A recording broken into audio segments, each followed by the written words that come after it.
What's going on, everyone? It's Wednesday, April 13th. You're listening to The Hustle Daily Show. I'm Zachary Crockett. I'm here with Juliet, Bennett, Rylah. Hey. And we've got Steph Smith back on the show. Hey, guys. So today we're talking about Meta, aka Facebook. The company has made a big push into virtual reality and virtual worlds, and it just announced that it's going to now allow creators to start selling stuff in the metaverse. Lots of big buzzwords in there, and we're going to break it all down for you. But first, let's do a quick rundown of the news. First up, inflation is still inflating. The Bureau of Labor Statistics Consumer Price Index rose 8.5% year over year. That's the highest jump we've seen since December 1981. And just to drive home how long ago that was, the top song on the chart was Olivia Newton-John's Physical. The big movie at the box office was Raiders of the Lost Ark. There's a new shortage on the block. Stores across the U.S. have started to ration baby formula. It's partly the result of a huge manufacturer recall that happened a few months ago. According to the grocery analytics firm Datassembly, as much as 30% of popular baby formula brands could soon be sold out nationwide. Lululemon is buying used workout clothes. The athleisure company launched a resale campaign last year, and now it's expanding that effort to all of its 394 retail stores and its online shopping portal. Starting April 22nd, you can exchange your used stuff for e-gift cards. The retailer will offer anywhere from $5 to $25, depending on what you've got. Not a great return on investment, considering that pair of new tights is like $100. But hey, it's better than nothing. All right, let's get to business. Zuck has been building out Meta's virtual world, and now he's pushing for it to really be more of a monetized creator economy. Juliet, let's take a step back here. This all really started last year, right? Yeah, so Facebook is all about the metaverse now. It rebranded to Meta. It's going hard on virtual reality. The metaverse we're talking about here is called Horizon Worlds. It's like a virtual world. You can access it via Oculus. You can go there for free. It's kind of like a video game. You just hang out with your little legless avatar in there and go to different worlds, assuming that you are over 18, supposedly, although the last time I went there was definitely a lot of children in there. So in February 2022, Meta stated that Horizon Worlds and Horizon Venues, that was kind of like the less exciting version where there's just like set rooms that you can go to. Okay. Combined, they had a total monthly user base of 300,000 people and that 10,000 separate worlds had been built in Horizon Worlds to date. I could only go to Horizon Venues because I have a Quest 1 and Horizon Worlds would not open on my Quest.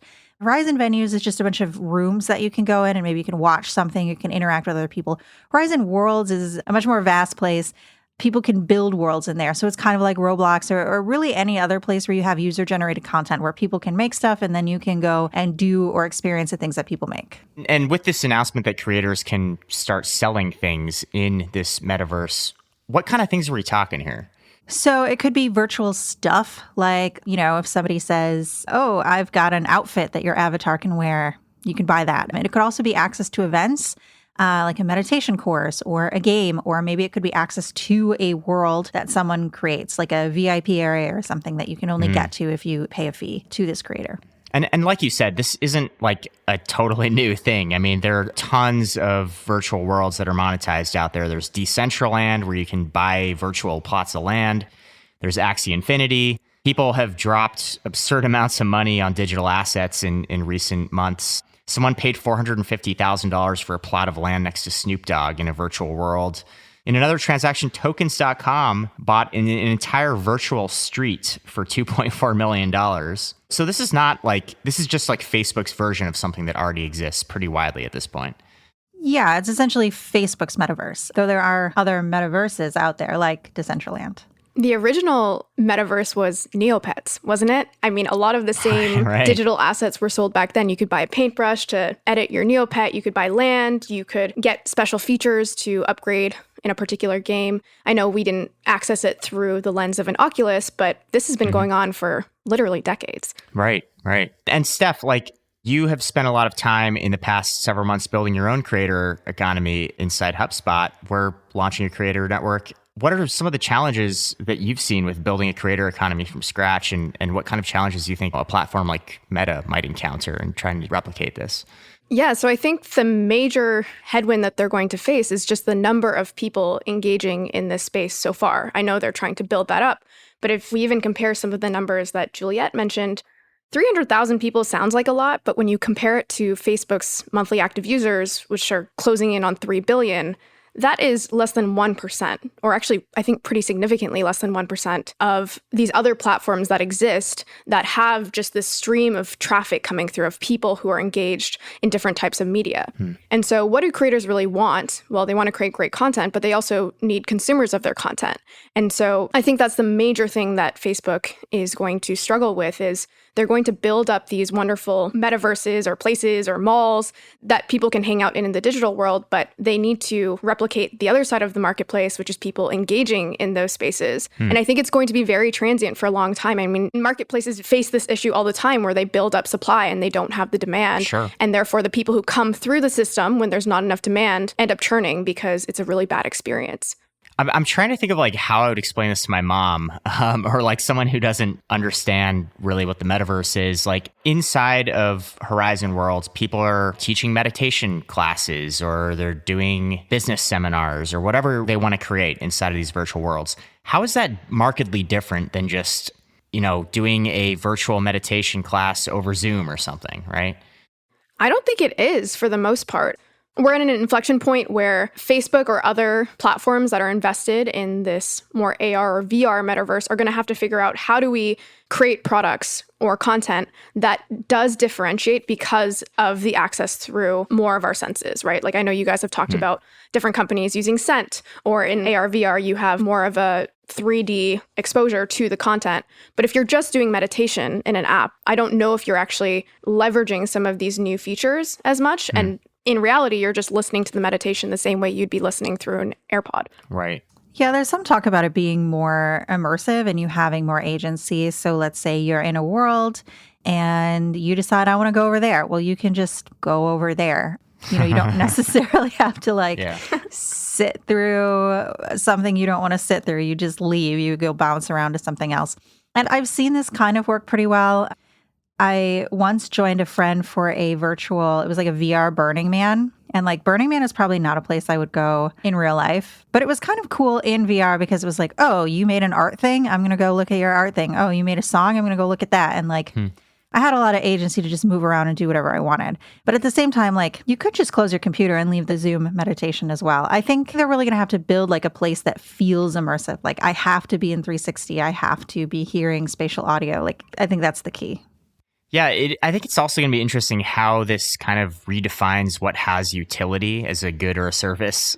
There are certain goods and services in the real world that just won't have utility in a virtual world, right? I could see maybe the value of attending a course or an event in a virtual world, but it's like buying a hot dog in a virtual world isn't going to do anything for you. So I'm just wondering what the types of purchases that are going to be made in these worlds are.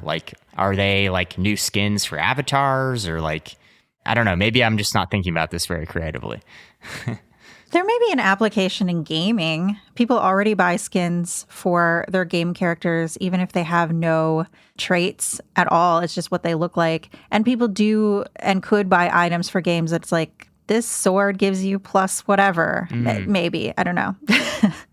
Yeah, I think it's been interesting for me to wrap my head around this idea of digital assets because they are not the same as the physical assets in real life, yet people still are willing to buy digital real estate, or they still are willing to buy digital art, even though, again, it's not quite the same. But one thing that I find interesting is the idea that digital assets are infinitely replicable, but companies are finding ways to induce almost fake scarcity. So we see this a lot with NFTs, but I find this fascinating when it comes to digital real estate because within these worlds, you hypothetically could just expand this digital universe infinitely, right? But these designers of these virtual worlds are going to have to play that game and figure out exactly how much real estate to build over a certain period of time. I mean, one example of this was in the NFT space. Dapper Labs created NBA Top Shots, and it was one of the most popular lines of NFTs. But then they wanted to capitalize on this, and they launched a ton of them, and that just completely tanked the price of those Top Shots because they didn't properly consider the importance of scarcity, even though it's false in this ecosystem for their particular line. So what you're saying is when De Beers makes its Horizon Worlds debut, it's going to artificially make its diamonds scarce in the virtual world probably too. Exactly. So it seems like finding out some mechanism to make goods scarce is going to be critical to the metaverse economy having staying power in the future. Are there any other elements that you think will go into making this sustainable for creators? And like, what can they do to continue building this community? I mean, one aspect is just ensuring that they have enough creators on these platforms. So as I mentioned, AR and VR or building within the Oculus ecosystem is really, really early. And so I don't know the exact numbers, but I'd estimate probably in the thousands of people are creating on these platforms. If you were to compare that to the number of creators on a YouTube or who are creating podcasts or who are writing newsletters, it is just so different in terms of scale. And so it's going to be interesting to see how well Facebook is really able to build that ecosystem to something sizable, because another consideration here is, again, the size of Facebook or Meta. Facebook makes over $100 billion a year in revenue through its existing platform. And for them to really build an ecosystem that is sizable in terms of their scale, they're really far away from that. Facebook's also just like not really cool anymore. Like I haven't seen like any demographic data on, you know, the metaverse or more broadly the NFT community, but I imagine like younger demographics might be a little hesitant to join something that's associated with Facebook when they're on newer, more relevant platforms now. I think the metaverse is going to be all about experiences at the end of the day. I think you're going to be hard pressed to convince people who aren't already the type of people who buy virtual objects to get into that. Yeah, there are people who have jumped on NFTs thinking like, if I buy this NFT, I'm going to make a lot of money in the future. But I think where we're going to see the most expansion is things that you can do from the comfort of your own home, albeit with maybe a headset strapped to your face, that engage you for an hour or two, whether it's a meditation class or some kind of game or a play or an artistic experience, and then selling tickets to those things. That's where I see people actually getting excited about the metaverse and being like, oh yeah, I'll buy an Oculus because I want to go do all of these things, versus like buying a virtual hot dog or something. I'm going to go to the metaverse and buy a house that I live in online. Right. Yeah, that makes sense to me. Juliet, like I know you haven't spent time in Facebook Horizons, but like you said, you've spent time in the Horizon venues, right? Like who's in there? Like who are you seeing in there? Just annoying people and children. Like, I don't know. I haven't really enjoyed any time that I've spent in more of these open world platforms because it is just people looking to screw around. You know, they look like a banana. They have no accountability in their minds, so they can just run around screaming.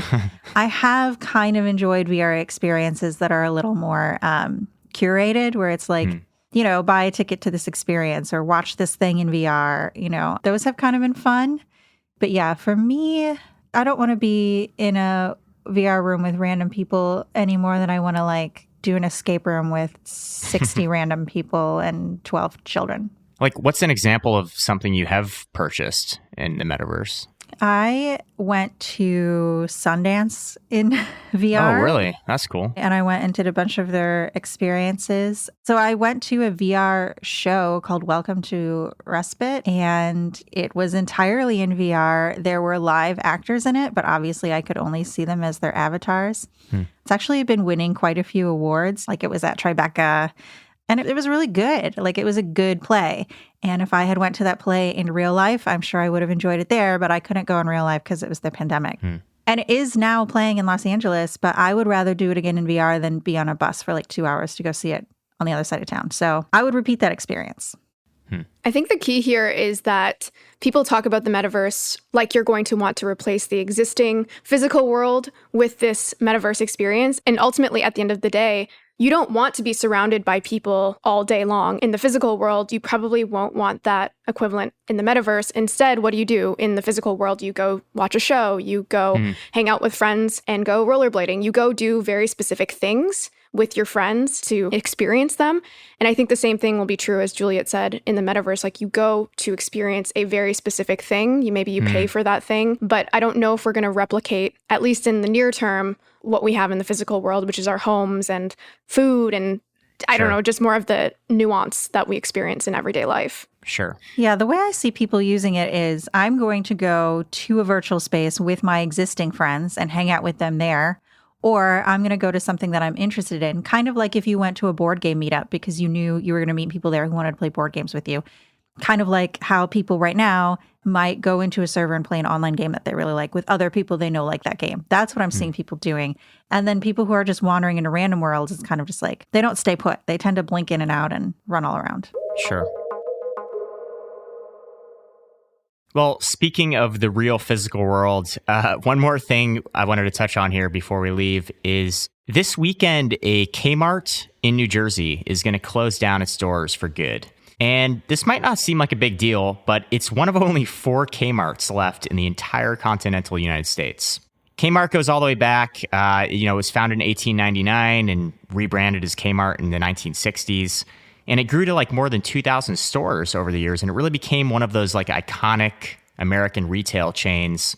But it's really struggled in recent years to keep up with Target and Amazon, and went through Chapter 11 bankruptcy a few times. And now the nation is just peppered with these empty storefronts. A lot of people say that Kmart is kind of a cautionary tale in everything that can go wrong in retail, avarice and greed, and trying to consolidate these ailing retail companies.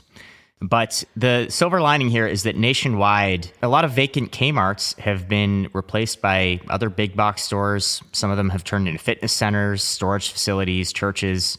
New life is popping up in these empty facades. I think, Juliet, there's one near you in LA that became something unexpected, right? Yes, this is my favorite Kmart conversion. There was a Kmart kind of near me across the street from this big open air mall in a strip mall with like a Little Caesars. And one day it just transformed magically into a Britney Spears immersive experience called The Zone. Wow. Apparently, you could go there and live inside of her music videos and learn all about Britney. Unfortunately, it has remained closed since it shut down during the pandemic. Wow. So physical store replaced by interactive experience, I see. Yeah, you can put your physical body in the hallway where she baby you one more time with the lockers on each side. I'm pretty sure. I think I saw pictures of people doing that. Was Kmart a thing in Canada, Steph? I was just Googling this because I was like, I don't think I've ever been to a Kmart, but I'd love to ask you guys because when you think of the stores that you go to, most of them have some sort of differentiator. Like Costco is cheaper. Cost is literally in the name. Some other stores are more high quality. What was Kmart's thing? Was it just like a medley of random products? Did it have any sort of differentiator? I always thought of it as Target. Yeah, it was like a mix between like Walmart and Target. It was cheap, but like it didn't have like as much stuff as a Walmart. They were probably the Sears of America. Right, Sears failed in Canada. I don't think we ever got Kmart. But Target also failed in Canada. Yeah, and it's funny you mentioned Sears because a few years after Kmart filed for bankruptcy in 2002, this hedge fund executive named Edward Lampert tried to actually combine Sears and Kmart into one giant retailer. So he took these two ailing retailers and tried to combine them. And he had this whole pledge to like return them to their former glory. But, the recession came along and then Amazon came up and those goals were quickly derailed. I want to say that the only time I've been to Kmart as an adult was when I had a friend who really wanted a Star Wars action figure that apparently I think only Kmart sold, and he could not find it in the Midwest where I'm from. So I went there to find the Star Wars action figure for him. And that's probably the last time I've been there in like 15 years. Wow. You're a good friend. Can I just say that the Kmart website still has a button in its nav bar that says store locator. And when you get to it, there is, I think, all 50 states here, but I guess there's only 3 left. I wonder which states they're in. Yeah, Kmart, I don't know. When I was a kid, I remember there being like Montgomery Ward. What happened to those stores? They're gone, right? I guess they're all empty now, yeah. Blue light special. Kmart had a blue light special. Yeah, what was the blue light special? What does that even mean? I guess it was just like an alert that deals were happening. That sounds fun. Special. I feel like some companies should adopt that. The blue light special debuted in 1965 as a flashing blue siren in the center of the Kmart store that would go off to direct shoppers to a deal. Wow. What would be funny is the metaverse equivalent of that. Like every Oculus gets a notification being like, in this digital space, there is a sale for this new hot dog. Yeah. All right, that's going to do it for us today. Thanks for tuning into the Hustle Daily Show. We're a proud part of the HubSpot Podcast Network. Our editor is Robert Hartwig, and our executive producer is Darren Clark. If you liked what you heard today, we've got a lot more tech and business coverage over at thehustle.co. We'll catch you all tomorrow, same place, same time.